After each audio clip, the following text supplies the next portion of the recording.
All right, so now we know what vector addition means. The next step is to actually be able to quantify that. And so we'll do some basic vector addition calculations in this video. More often, now that we know sort of what that means to subtract and add, we want to actually get a magnitude and a direction for our summed vectors. So we're going to go through a process that shows us how to do that. Okay, to solve a vector addition problem, we need three steps. We have to break down the vector into horizontal and vertical components. This is called resolving a vector. And this image up here is an image that illustrates resolving a vector. We have the vector A, and we resolve it into an x component, that is the part of the vector that is going in the x direction, and a y component, a part of the vector that is going in the y direction. Now note, if we add ax to ay, right, we get a. So ax plus ay is the same thing as a. And that's why we can break it into those parts, into those resolved vectors, to do our adding and subtracting and end up with the same answer.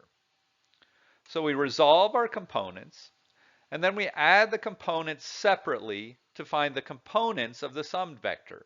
Okay, so if I have two vectors, I'll find the direction they move in the x direction, say for ax and then a bx, and then I'll add them up. And we can see that over here, right? With a, my ax is going to be from here to here, from the origin to this point here. My bx is going to be from here, the base of b, to the head of b, so about there. And if I add those up in the x direction, then I'm going to get the x component of r. Okay? And then finally, a lot of times we want to go back and figure out, well, what is the magnitude and the direction of this r? And so we have to take the step 2 finds the components of r, rx and ry, and then we use those components in order to determine the direction and magnitude of r. So that's a lot of talking without without much doing, and it's going to be a little hard to get an idea of what we're doing. So let's actually go through this process. So to resolve a vector into components, we use trigonometric tools, right? If we thought about this and dug up our trigonometry, we could remember that ax here is the cosine of theta times the magnitude of a, okay? Where the cosine of theta is the adjacent over the hypotenuse, right? This is just the adjacent, ax, and this is the hypotenuse, okay? So when we're multiplying this by a, you can see that if this is ax over a, we're multiplying it by a, our result is going to be x.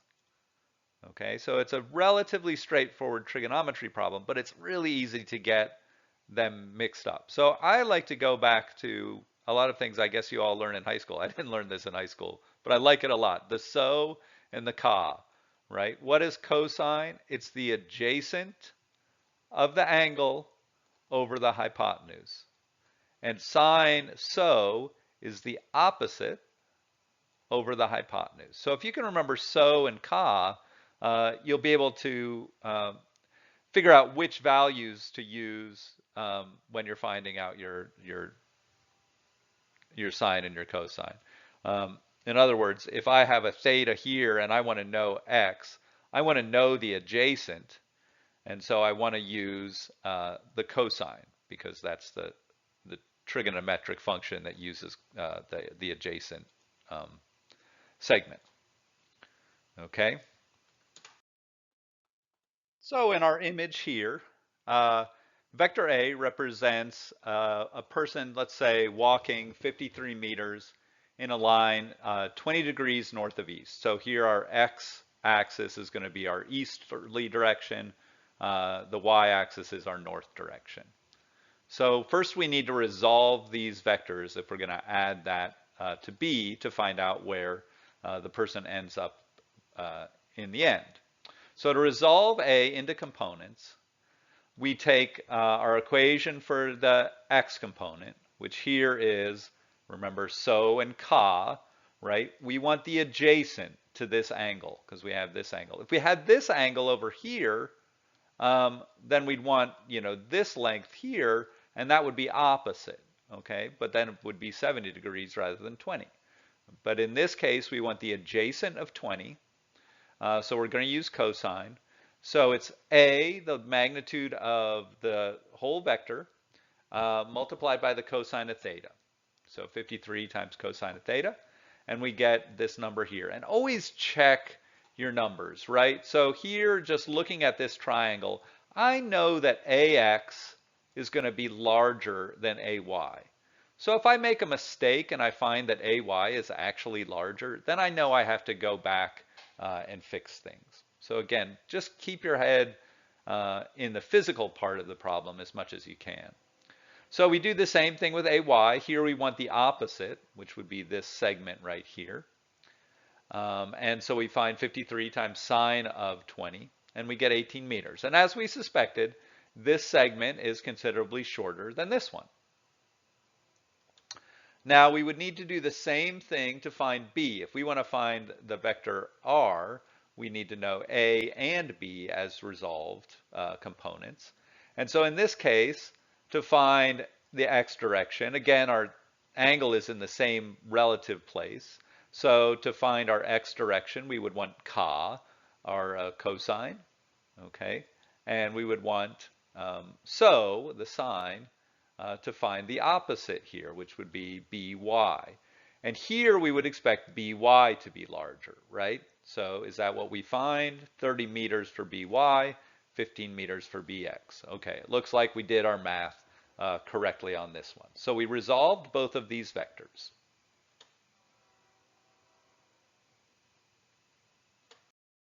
Now we want to add the components, and this is the easy part. Okay, so if we want to find the x component of R, which is this segment here, or this vector there, we just add the x components. Okay, we found those before. AX was 49 and BX was 15. And that gives us our x component of R. And then we do the same thing with Y. Okay, we add 18 to 30. And here we find it's a little less certain which of those segments is going to be bigger. You would expect they'd be about the same or on the same order of magnitude, and they are. Rx is a little bit bigger than Ry.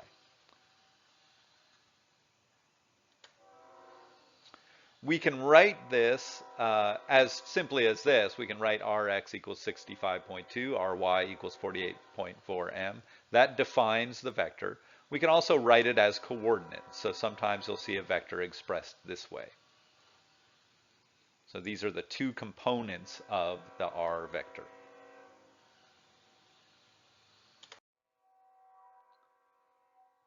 Then often we want to be able to describe R as we described A and B. That is, as a magnitude and a direction. Okay, what direction in total did this person walk, and how far away from the origin are they? Okay, to find the magnitude of that, we're going to use the Pythagorean theorem, right? Why? Because this is a right triangle. If I say this is Rx and this is Ry, we've got a nice right triangle there. I want to find the length of a hypotenuse, so I'm going to use the Pythagorean theorem with Rx and Ry. So I square 48.4 meters, I square 65, add them together, and I get a magnitude of 81 meters. Here, the trick is, again, to keep the physical in mind. If I've got two arms that are about 50 and about 60, then my hypotenuse has to be bigger than them, but not more than twice as much, right? It's not going to be more than 100. So we could just look at our numbers here and figure that our answer is going to be in the range of 70 to 90, And in fact, that's what happens. For the angle, we use our last trigonometric feature, which is TOA, the tangent. And so TOA is opposite over adjacent. And if we do some rearrangement of this particular equation here, we can find that theta is the inverse tangent of Ry over Rx. Okay, so we divide Ry by Rx and take an inverse tangent of that, and that'll give us a theta. And make sure that you've got that you're paying attention to degrees or radians on your calculator. If you're in degrees, which we'll use mostly in this unit, then your answer is going to be in degrees. But if you're accidentally in radians, you're going to get an answer in radians, which will be obviously a different answer. So our theta here is about 36. Does that look right? Yeah, right? Because we know this segment is longer than this one, we know it's got to be under 45 degrees. But we can tell from our image that it's going to be above 20. So somewhere between 20 and 45 degrees, and it turns out at 36. So this person walked for 81 meters at an angle of 36.6 degrees.